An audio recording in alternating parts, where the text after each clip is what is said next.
Assalamu alaikum желі қолданушылары. Біздің кезекті жұмысымыз мұнай құбыры бойында осындай пештер болады. Сол пештердің кіріс шығыс тұрбаларын жалғау жұмыстарын жасаймыз. Байқап отырсыздар, келіп тұрған тұрбалар пештің бойынан 10 сантиметрге ұзын. Соны өлшемдер арқылы кесіп, бір-біріне жалғайтын боламыз.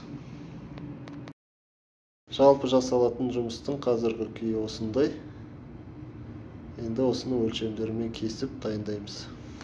Байқап отырғаныңыздай, біздер құбырларды жалғау үшін азғантай катушка керек болады. Сол үшін біз өзінің әуелдегі шыққан катушкасын пайдаланамыз. Бұнда винтелі және тағы бір прибор орналасқан. Байқап отырсыздар, соларға артық жұмыс болмасы үшін өзін жалғап жіберуге ниеттіміз.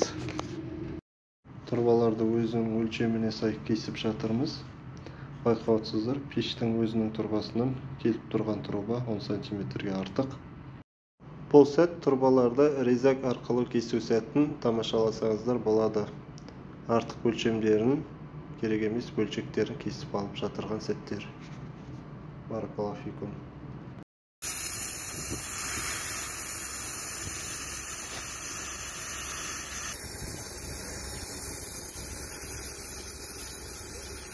Катушкасын орнына қойып прифатқа ұстаттық. Осылайша бірінші тұрбасы дәнекерленді және екінші тұрбаның катушкасын жымдап келтіріп жатырмыз. Достар, осылайша пешіміздің авязкасын бітірдік. Егер дәл осындай контент ұнайтын болса, біздің каналымызға тіркеліп кетіңіздер. Лайк басып, комментарий жазып кетуді ұмытпаңыздар. Дәл осы бағытта контенттер құрастыруға әрекет етеміз.